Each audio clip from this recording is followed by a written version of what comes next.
Growing up, I never experienced love, money, or anything sweet. I watched my father fight my mother. I watched them chase themselves with weapons. I was maltreated by my stepmother. I slept in an open street. I was frustrated and lonely. I remember one fateful day, my father told me, Prince, you're running, Abby. Keep running. If you don't be a pastor in my church, you can never succeed in life. You will never make it. I'm telling you. Imagine me being young and cursed.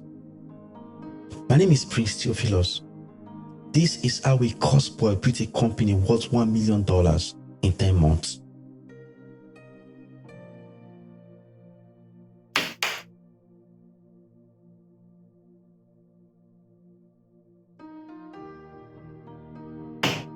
My father.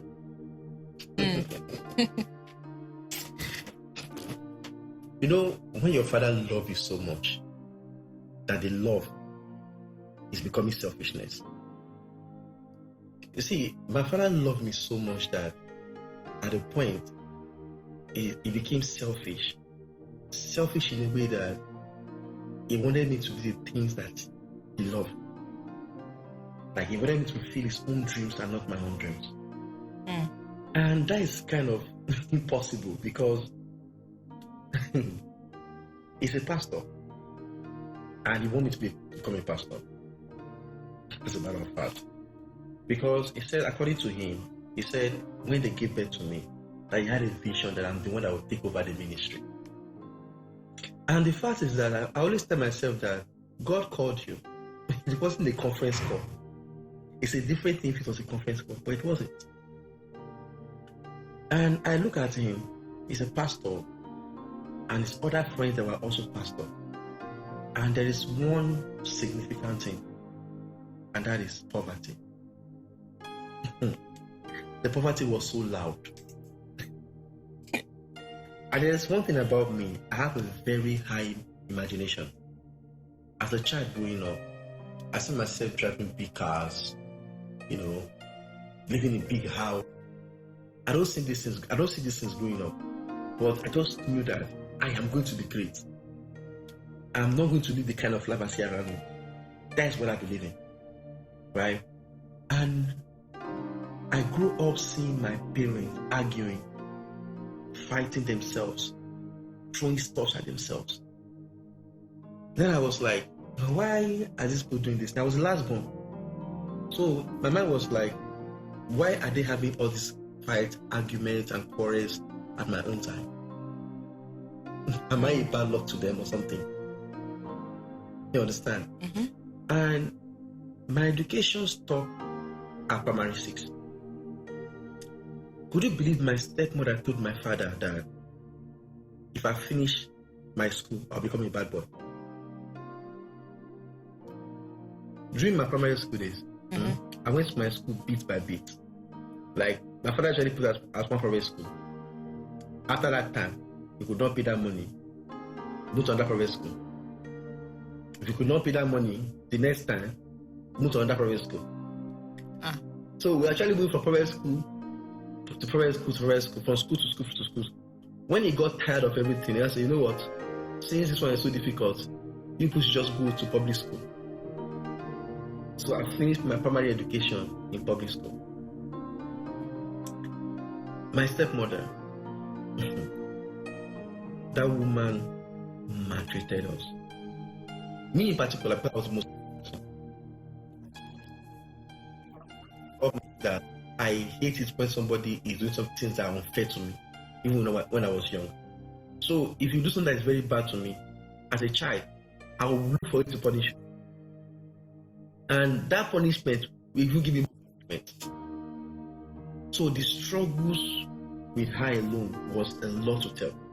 For that reason, after primary school, my father said he doesn't have money to put me in secondary school. So I was just at home. So I used to be in my house where all of my friends are going to school. I'll be in the house because I don't want to come outside. Reason is, I don't want them to see me that I don't go to school. So I have to lock myself in the house. Then when school has closed, I'll come outside and go to my friend's house and go and play there.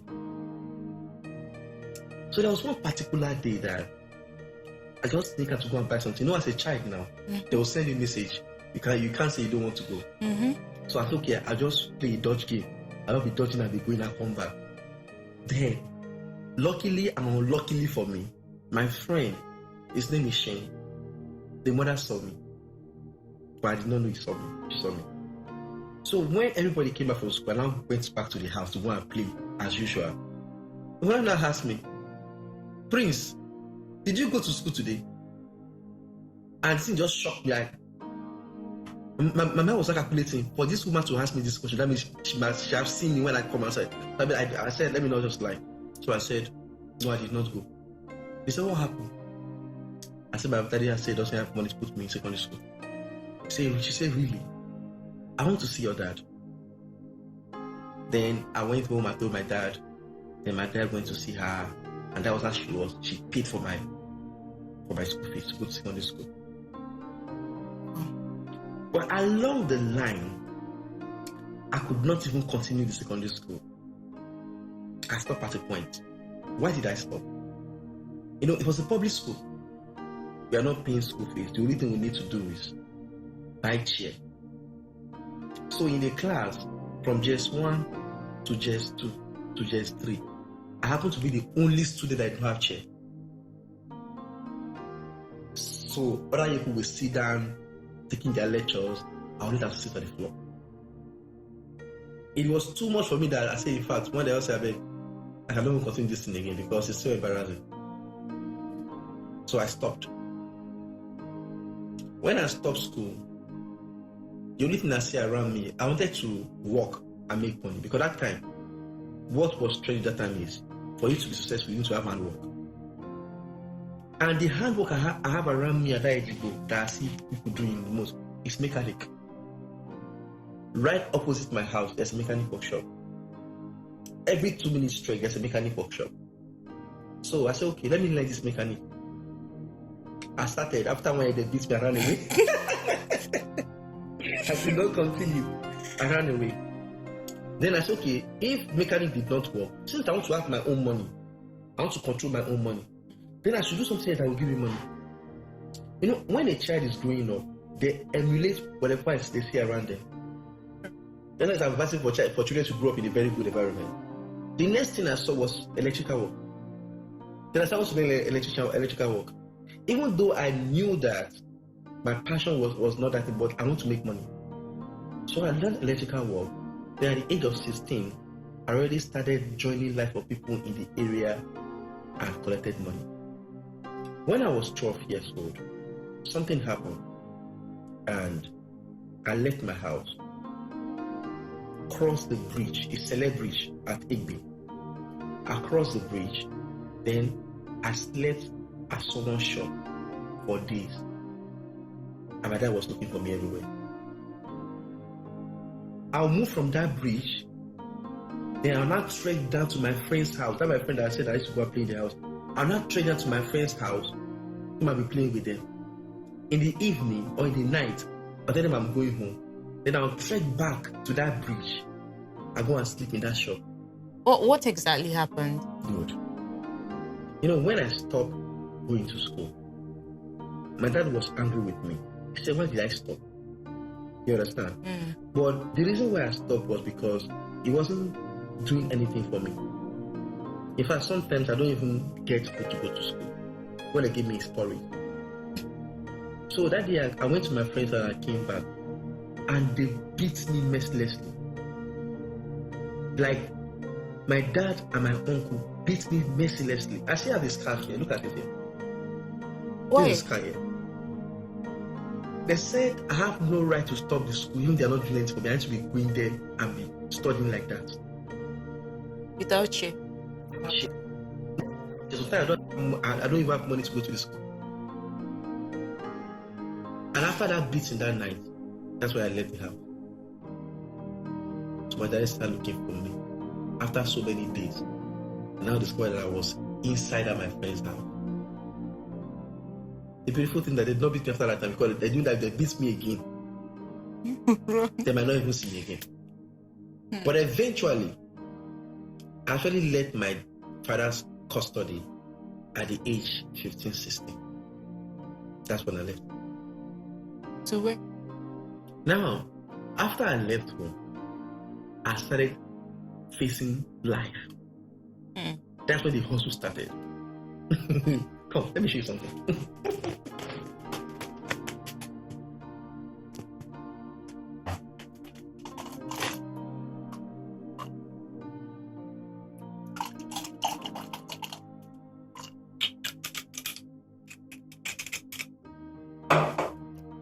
Yeah, so let's have a drink.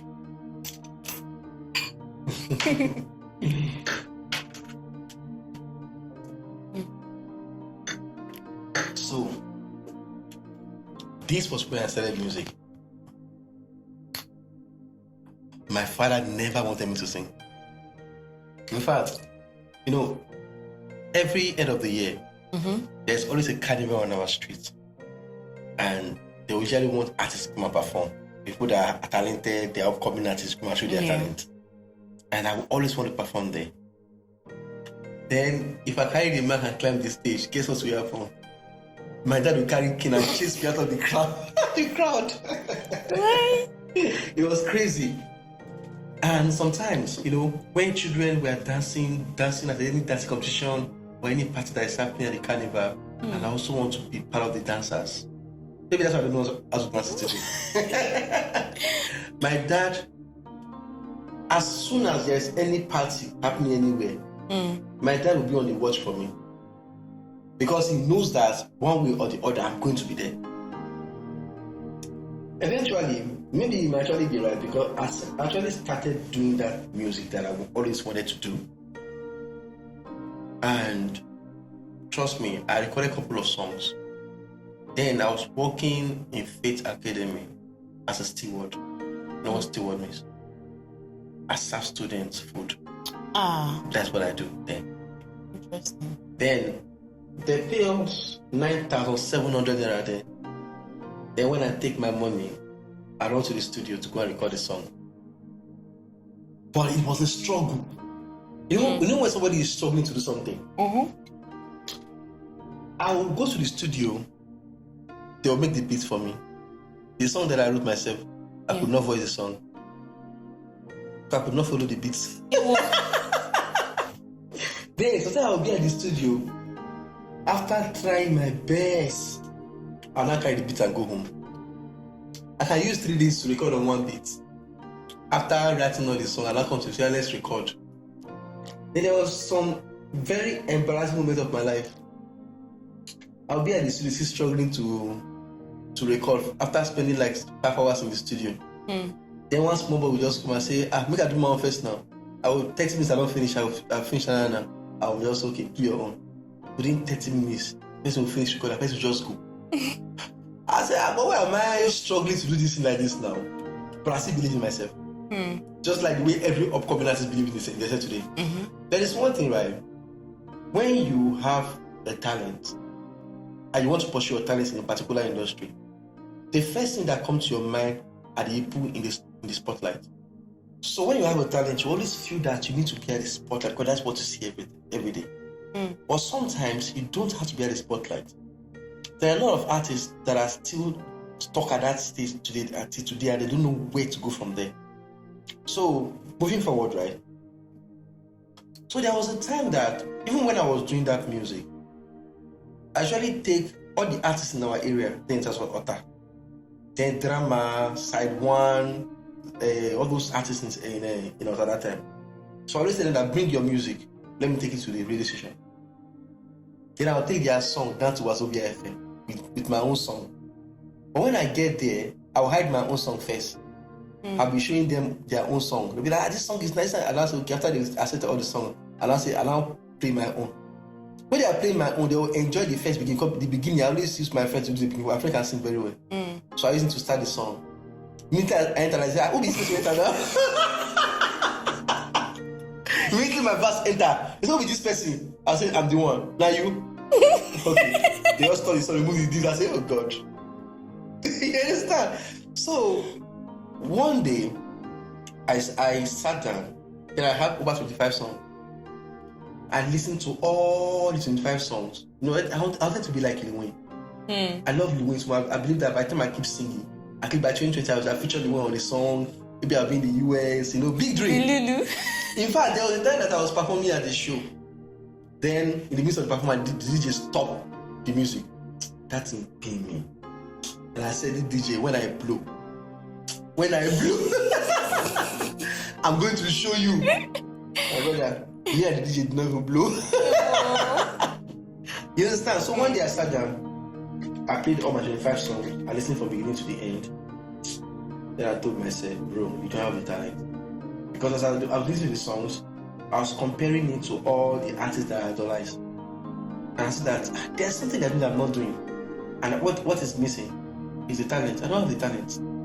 And I don't like struggling. I've been chasing that career for like 6 years. So why would I continue chasing the same career? Be like, okay, you know what? Fuck this shit. Then I stopped. Then when I stopped the music, I'll be okay, I want to go to the business of promotion and talent management. But I need experience. I need to understand what the music industry is. So therefore, I just stay off the industry. Went to behind the scene of the industry. I started acquiring skills. That was when I acquired cinematography skill. That was when I acquired directing skills and so many digital marketing skills and so many other skills that will help me. Then after acquiring all these skills, that's when I came back stronger and better. You understand? But there was a problem. You know there's a parable that say jack of all trades, master of none. Well, I was in that shoe. But after acquiring all these skills, I become confused. I can direct, I can shoot, I can promote, I can manage, I can write scripts. So what did I do? I put everything in my bio on Instagram. When people come, they don't know what to call me for. So if someone started calling for directing, I will go. Tomorrow, promoting. So there was no focus. They don't know what to call me for. Then I had another problem. Location. Then I was living at Igondo. And Igondo is at the mainland. Not just the mainland, but the mainland. Whenever I'm promoting my songs, people reach out to me, they want to promote their songs. They ask me, where are you? I say, Igondo. Guess the next question. Are you sure you're in Lagos? Wow. And most of these clients don't ever come back. But the ones that want to summon the courage to work with me, I say, I'll come and meet me, I'm in Lekki. And I don't want to show as if I'm a poor person. Because if I show as a poor person, they'll not give me a job. So I'll carry Uber from Igolo to Lekki. When I get there, I'll pay like 11,000 something. Do you know how much was that time? 11,000 then was like a 3K now. By the time I get there, I'll pay that money, and then the person will not give me the job. And I have to scope the barcode that my app is not working so that I will not pay money. It was that tough. Wow. So when I was at Uganda, I was living at a very comfortable apartment. Their family was comfortable, right? Their apartment was comfortable, right? But hunger, they catch me for that apartment. Are they hungry? Like there will be no job. I can be in the house for like 3 to 4 days. Even sometimes 1 week just drinking garri.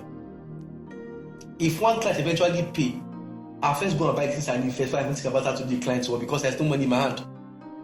Then because I started then with blogging and I was good at blogging. Some bloggers make me admit to their blog. So that even after spending that money, then it was blogging. Nothing like people know about digital streaming that time. So I know that after spending the money, once I open all the blog, they make me admit so I can put their phone on the blog, send them the link, and I'm good. They'll be happy. You understand? So I keep doing that. I said, no, how long will I keep taking all this small, 20K, 30K? How much am I getting from all these things? I said, okay, I think the best thing I can do is to change this location. That was one big step I took. You see, where you live will have a very big impact on you. I agree.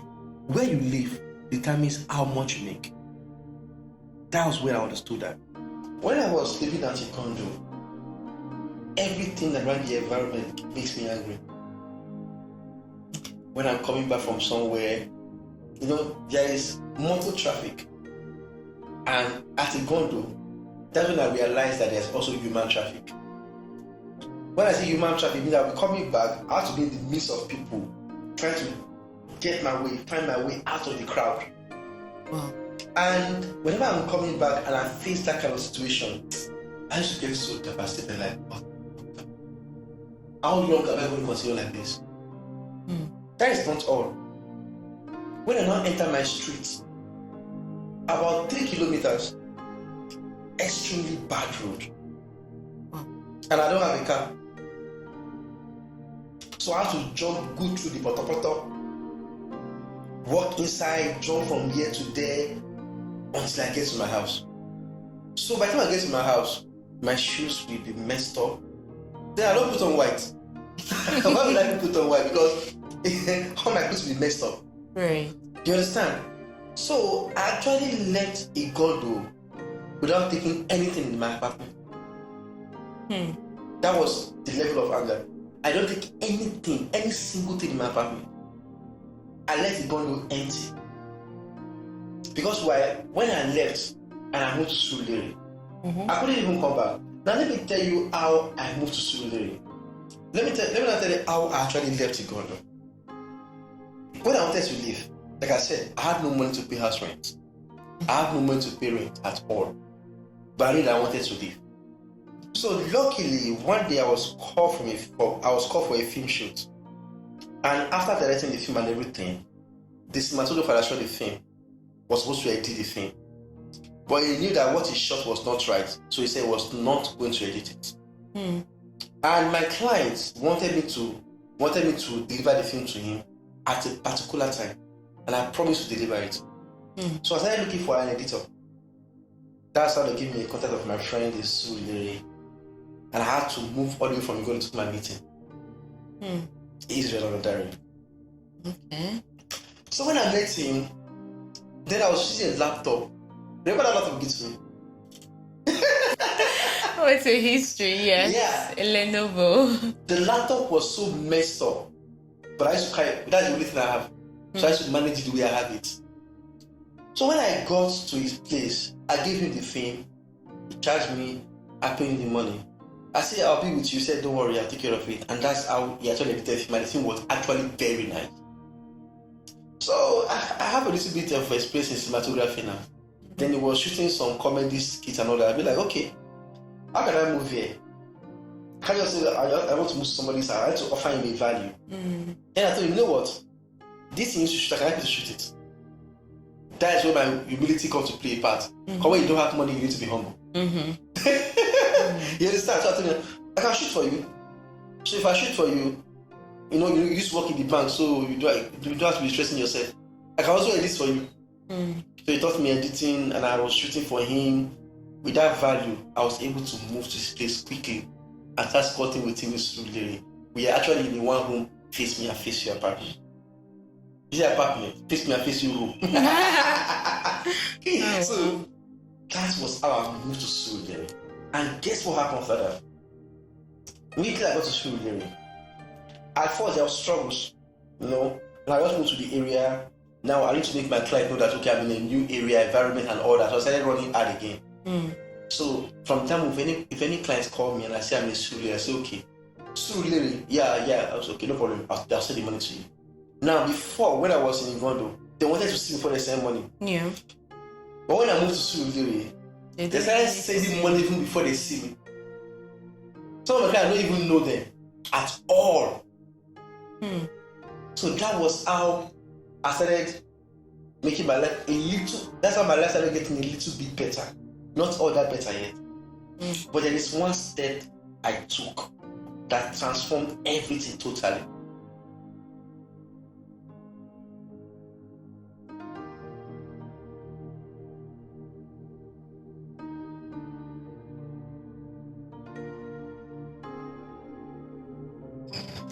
When I was in that room at Igondo, after looking for, I did not see any work to do.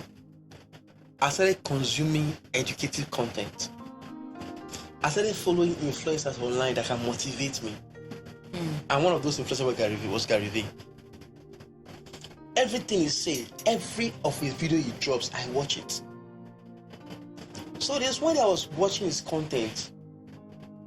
As we're talking about, Gary Vee, I would say, drop that content, do this, do that, make sure you drop that content. Wherever you are, whatever you do, I say, okay. Then I look at the wall opposite me right there. Then I saw that, what if I just buy a wallpaper and put right here? I can be in this room, but people don't know I'm inside this same room. So I went and bought the wallpaper and put right there. So my friend Israel wanted to change from his camera, from his 7D camera, and buy a bigger camera. I said, okay, you know what? Let me buy that camera from you. So I paid him. How much did I pay that time? It's now 200k. Yeah, 200k, but I don't have the money that time, so I give him 50k first. I took the camera. One thing happened. There's one thing that is common in Africa, right? African rich people don't show how they made their wealth. So it makes it difficult for the upcoming to learn from their mistakes. When I was learning about music business, I realized that anytime I go to YouTube to search for anything, it's a white man I'm seeing. And I can't apply their strategies to the African strategy. So I was lost. So when I wanted to start my content, I decided to create content educating African upcoming artists. And that was a game changer. That's content. I started creating this content late 2019. Then I was so consistent. Like, I drop content every day.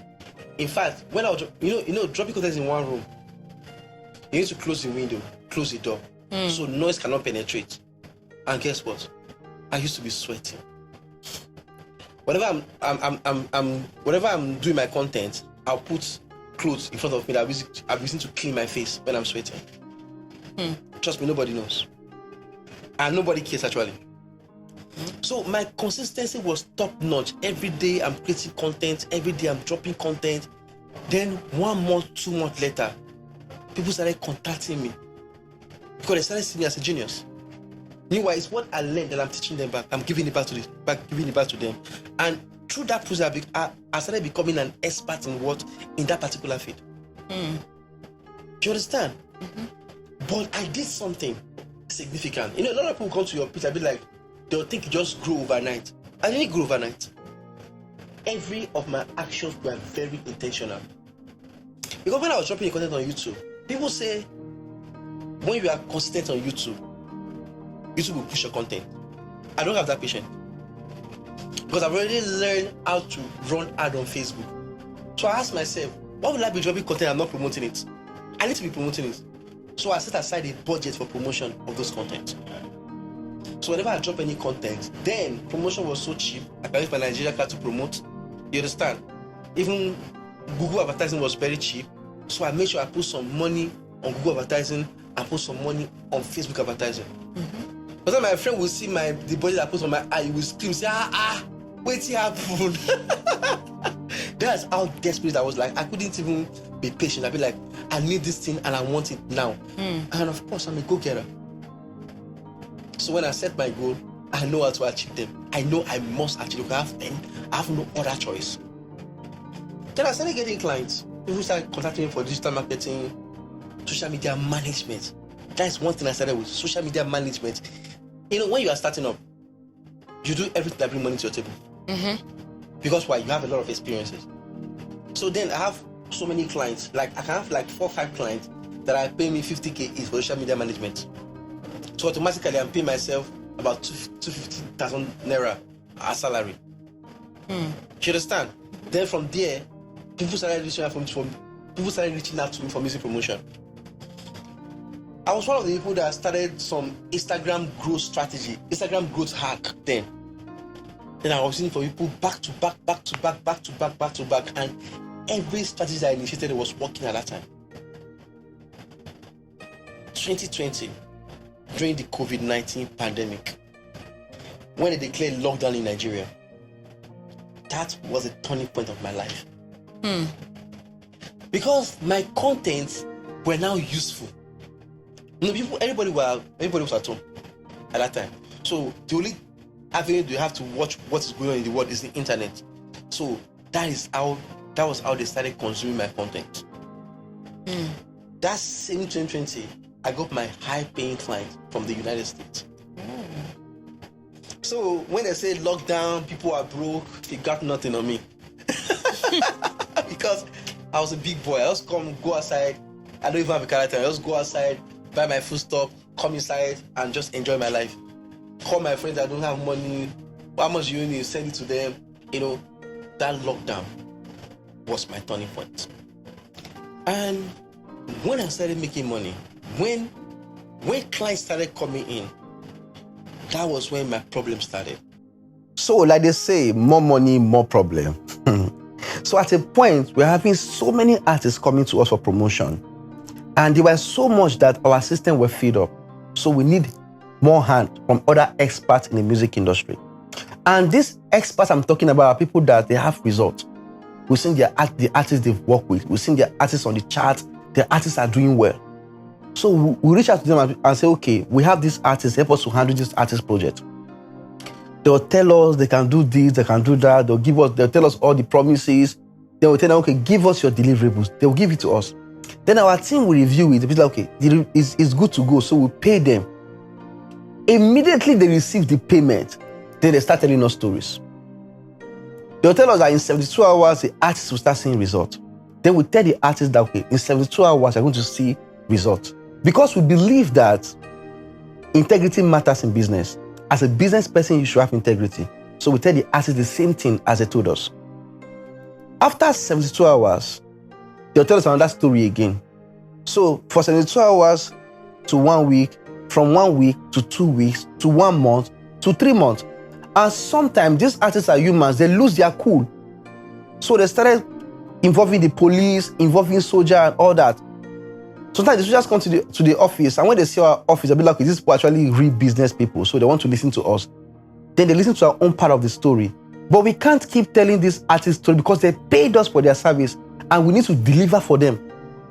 Do you understand? So at a point, some artists will even take us to the court. And these people that we pay for this service are people that you know in the industry, and they are living good life. They are posting pictures of cars they bought on the internet. They're living luxurious lifestyles. You will not believe that these are the same people that are behind our problem. And one thing about the industry is that you can't start calling them out because they'll believe that you want to spoil their brand. They'll have a way to defend themselves because they have fans. Right? So at a point, I need to defend the name of my company. I need to protect the image of my company. So therefore, I needed to start refunding these artists. We needed to use our capital to refund these artists because why? As much as we are facing losses, we need to keep the artists' careers afloat so that nothing will affect their own career. Sometimes we have court cases. We have to go to court to defend ourselves on top money that we don't even spend. You understand? So it's crazy, but we did something that changed everything. We scrapped every third party in our business and we built our own team that will take care of everything, from the data analysis team, the digital marketing team, and the legal team. Because if anybody did not deliver their job, we can be able to sue them. And another thing we did was this. We stopped working with individuals. So if you are not a company, we are not working with you. So this is how we are able to sort out these issues, one after the other. So right now, you can trust our company because there's no more third parties anymore. We are handling everything in-house. And of course, we take 100% responsibility of everything that is happening. And with this, I believe that we can help a lot of upcoming artists in Africa and take their music career to the next level, in fact, to the global stage.